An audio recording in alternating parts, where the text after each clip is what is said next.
They laughed at him when he said he was starting over. They called him a failure, a dreamer, a man chasing smoke. But that morning, before the world woke up, he sat before a single candle and burned his doubts one by one. This channel shares real and fictional stories inspired by the timeless wisdom of Napoleon Hill, stories of faith, transformation, and the power of the mind.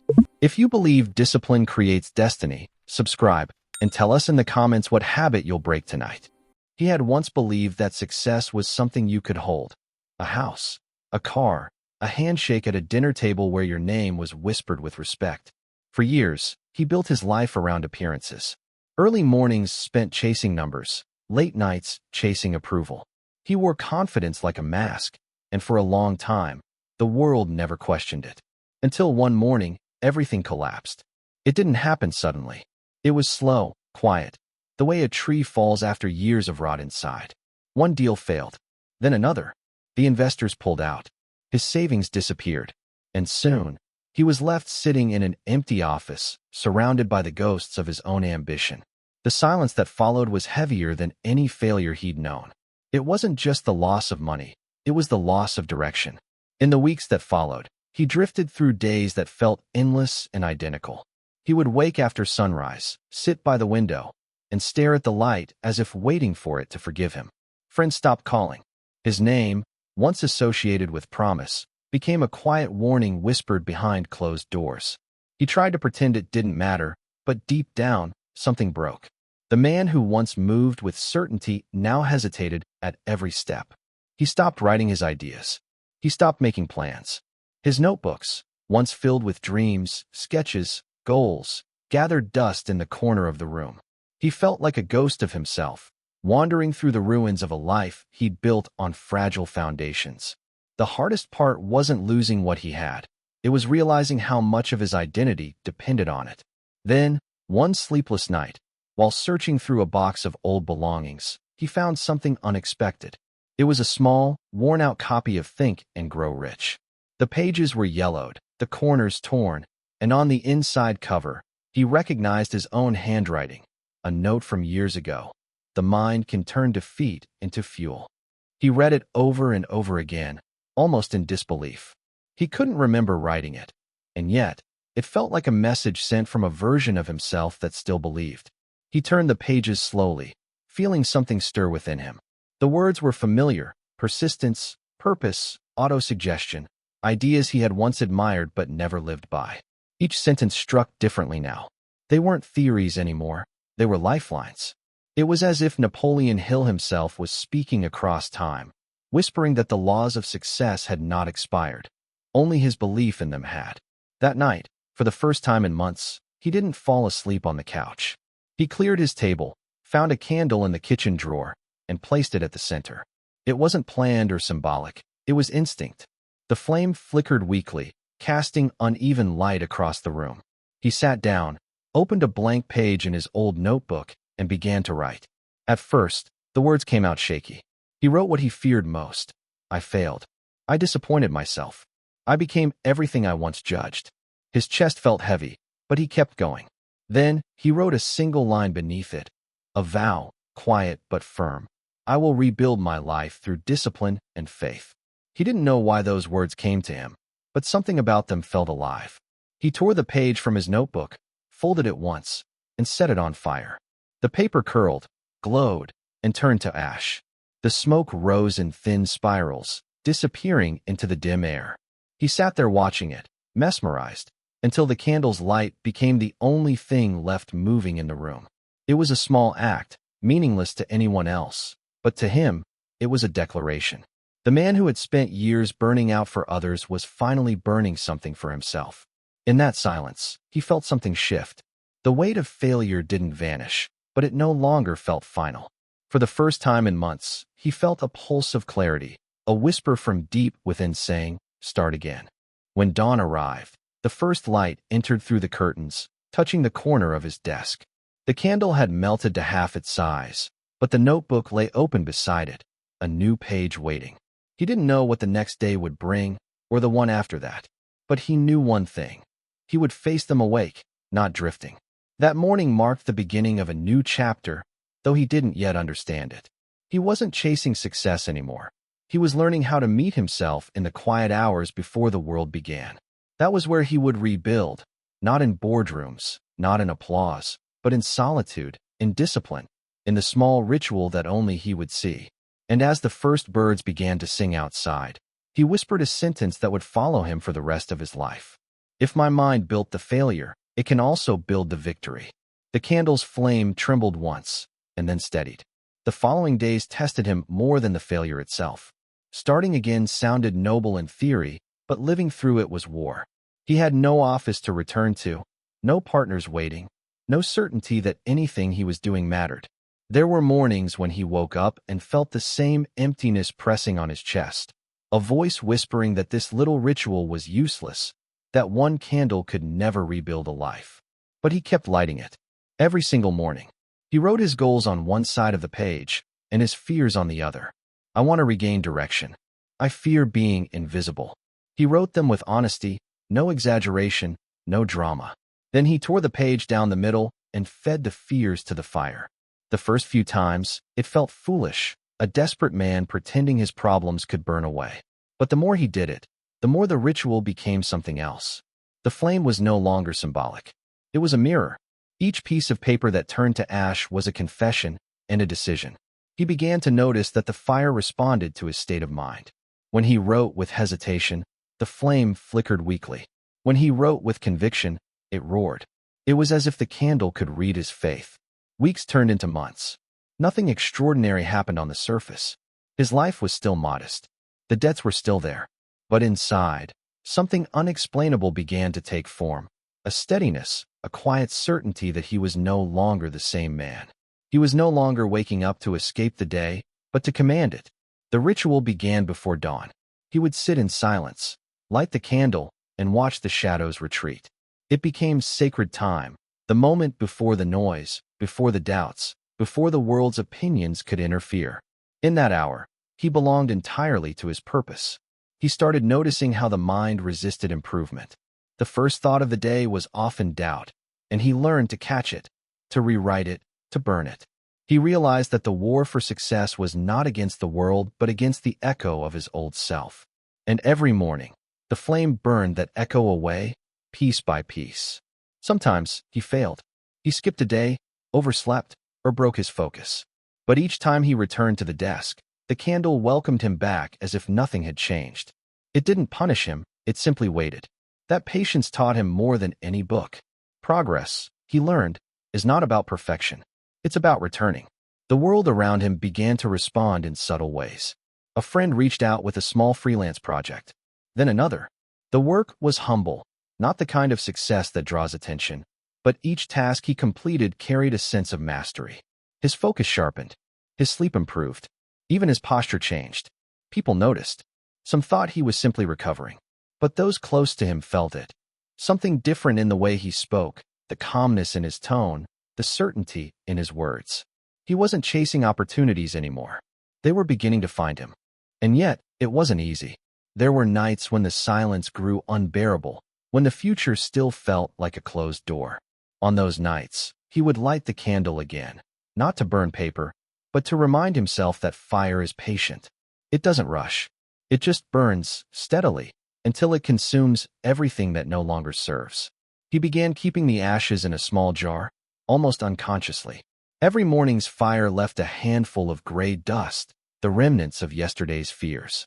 Weeks later, when he opened the jar, he felt an unexpected weight in his hands. It wasn't much, but it was real. A visible pile of what he had once believed would destroy him. Now it was nothing, just dust. That moment changed him. He understood that discipline is the slow transformation of pain into power, one repetition at a time. The world might not see the difference, but the man who wakes before dawn knows. He knows because the battle happens long before anyone else is watching. One morning, as he finished burning his final page, a gust of wind slipped through the open window. The flame flickered violently, then stretched higher than ever before. For a second, it seemed alive, almost aware. The light hit his notebook, illuminating a sentence he had written weeks ago but never noticed.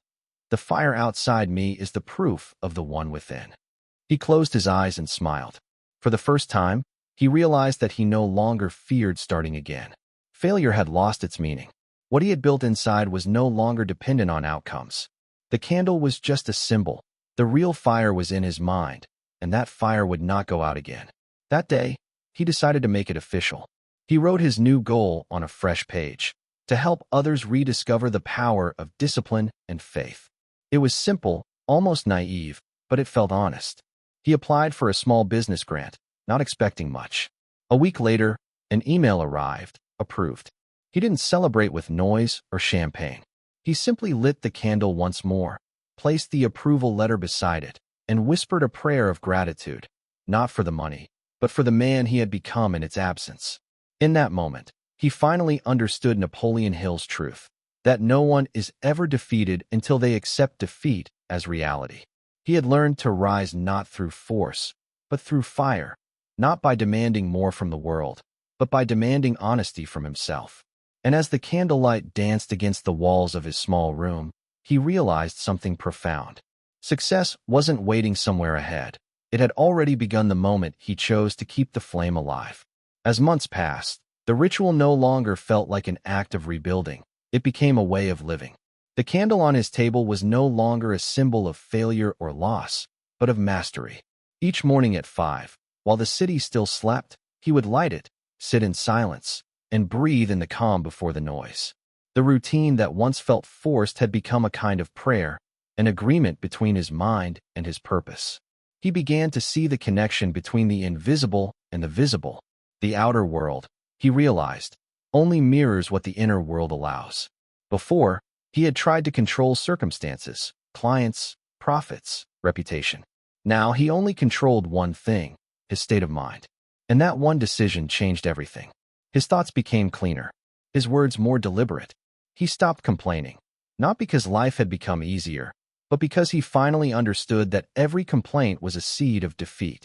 Instead, he replaced them with affirmations written by candlelight. I am capable. I am patient.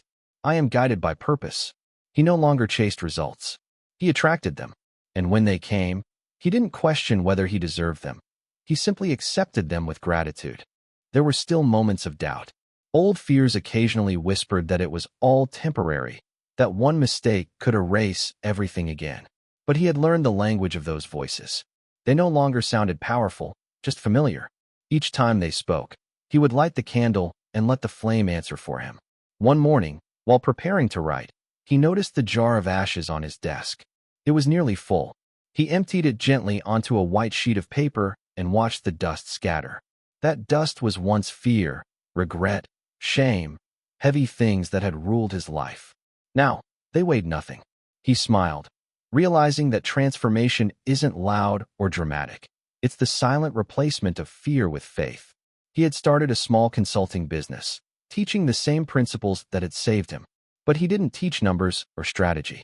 He taught clarity, the art of mastering one's thoughts before trying to master the world. People were skeptical at first. They wanted quick results, visible proof, shortcuts. He gave them none. Instead, he told them what he had learned from experience. There is no shortcut to alignment. The mind must burn its doubts before it can hold truth. The first few clients changed slowly. Some quit halfway through, unwilling to face their own reflection. But those who stayed began to transform just as he had. They started rising earlier, writing daily, confronting their own inner noise.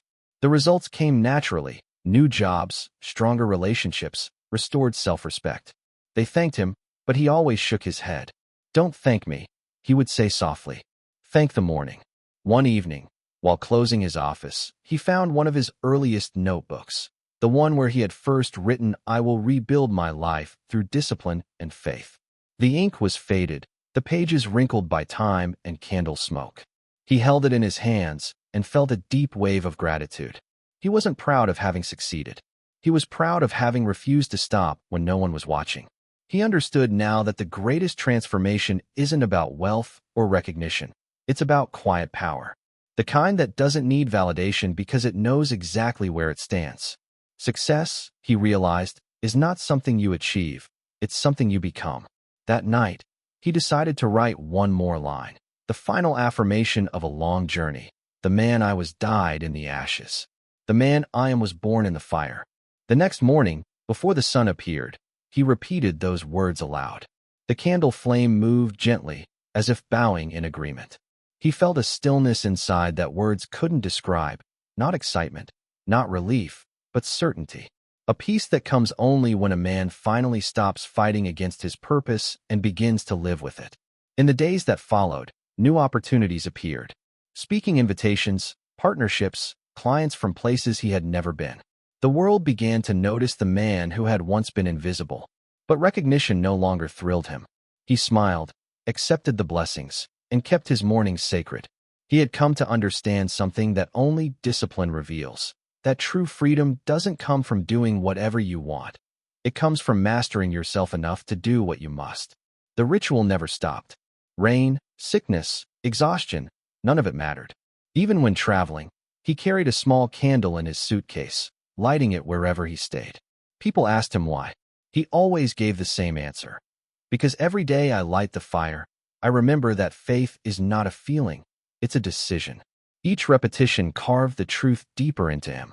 The candle was no longer just wax and flame. It had become the daily conversation between his doubt and his destiny. And every morning, the same conclusion was reached. The man he used to be could never return. He had crossed the line between belief and knowing. And once you cross that line, there's no going back. Years passed. The flame never left him. The candle that once burned in a cramped kitchen now stood in an office surrounded by books, letters, and framed memories of the people his story had touched. Yet, despite the success that finally surrounded him, the mornings remained exactly the same. The same silence, the same chair, the same ritual. He had everything he once thought defined success: stability, peace, purpose. Yet he had become indifferent to recognition. The applause meant little now because he knew what the crowd could never see, that the real victories had been won long before anyone clapped. They had been won in solitude, in darkness, when no one believed, and he had to believe alone. Every morning, as the first line of sunlight entered the room, he would close his eyes and remember that man, the one who sat at a table with nothing but a candle and a blank page. He felt a kind of reverence toward his former self, not pity. Because that man, broken and uncertain, had possessed something rare, the courage to begin again when no one was watching. He often told people that success is not a destination but a condition of the soul. Some understood. Most didn't. They wanted proof, something tangible, measurable. But he smiled and said, "The proof is in the peace you carry when nothing around you makes sense." He had built a foundation so deep that no storm could shake it. Every obstacle that appeared, late payments, business downturns, disappointments, was simply another opportunity to test the stability of his mind. And every time, he returned to the same truth. Nothing external could break what was rebuilt internally. On one particularly cold morning, he arrived earlier than usual. The city outside was still asleep under a heavy mist. He lit the candle, but instead of writing, he just watched the flame move gently in the still air. It reminded him of his first nights, of smoke rising from burnt pages, of fear turning into determination. He realized then that the ritual had never been about burning paper. It was about surrender, surrendering the illusion of control and choosing alignment instead. He leaned back and whispered to himself, "The same fire that once destroyed me now keeps me alive." That sentence lingered in the air. It was the summary of everything he had lived. As his influence grew, people sought his advice: entrepreneurs, students, people who had failed and didn't know how to rise again. They expected strategies, formulas, shortcuts. But he gave them something far simpler. He told them about mornings, about light, about the discipline of faith. He taught them that transformation doesn't begin when life gets better. It begins when you refuse to let the worst parts of you decide who you are. He told them that the fire, the ritual, the repetition, all of it, was only a mirror for something more powerful: the decision to stop running from yourself. During one seminar, a young man approached him, shaking with emotion. He said, "I've been lighting a candle every morning for 40 days. I didn't think it would work, but I feel different, stronger, quieter." The older man smiled and nodded. "That's how it begins," he said. "The silence you feel isn't emptiness. It's clarity returning." The student asked him what he did when he felt lost. He thought for a moment, then replied softly, I go back to the flame, because the fire never lies. After that day, he began to notice something. The people he helped didn't just change their habits, they changed their identities. And in each of them, he saw a reflection of himself years ago, uncertain, afraid, yet carrying a spark of possibility. That spark was all anyone ever needed. His mornings became moments of gratitude, not the shallow kind that lists blessings, but the deep, quiet gratitude that comes from knowing you have faced yourself and won. Sometimes he would sit in the dark before lighting the candle, just to feel that contrast, to remind himself that light means nothing without darkness to define it. One morning, while cleaning his desk, he found something hidden under the old drawer, a small scrap of paper half-burned, one of the first he had ever written. The edges were black, the ink faded, but a single phrase remained untouched. I am not finished. He stared at it for a long time. Those words had been written by a man who had lost everything, and yet somehow they had survived every fire, every storm. He smiled, realizing that maybe life itself had kept this one fragment as proof. Proof that even when we believe we are broken beyond repair, the soul keeps a piece intact, waiting for us to remember who we are. He framed that piece of paper and placed it above his desk, not as a reminder of pain, but of promise. Every student who entered his office saw it first, though few understood its full meaning. To him, it wasn't decoration. It was testimony. Years later, when he was asked to speak at a global conference, he opened his talk with a story about the candle, about how success began not with wealth or vision, but with silence, consistency, and fire. The audience fell silent as he told them, you don't build greatness in crowds. You build it in the mornings no one sees. He spoke about the power of thought, the law of belief, the sacred link between imagination and persistence. He reminded them that autosuggestion was not superstition, it was science for the soul. You must convince the mind before you convince the world, he said. If you cannot believe it when no one else does, you will never live it when they finally do. When he finished, the crowd stood in a long, thunderous applause. But even as they clapped, he felt detached from it, calm, grounded, grateful but unmoved. Because applause had never built him, fire had. That night, back in his quiet home, he placed the candle on the table and lit it once more. The same flame, the same silence. He sat there for a long time, thinking not about success, but about the grace of endurance, how the smallest act, done consistently, can carve new destiny into the human mind. He realized something profound in that final stillness, that the secret Napoleon Hill had tried to teach the world was not merely about wealth or ambition. It was about dominion, the conscious control of one's thoughts, the deliberate creation of belief. And he understood that as long as men forget this, they will search for answers everywhere except where they truly are, within. He smiled faintly and whispered, the mind is the first fire, all else follows. The candle flame shimmered, as if in agreement. Outside, the first light of dawn touched the horizon. He took a deep breath, blew out the candle, and watched a thin trail of smoke curl upward like a spirit returning home. He whispered one last thought into the quiet room. Everything I lost was fuel. Everything I built was fire. And with that, the ritual that had once begun in despair ended in serenity, not because the fire went out, but because it had finally moved inside him. If this story touched you, subscribe, and tell me in the comments what you'll burn away before tomorrow morning.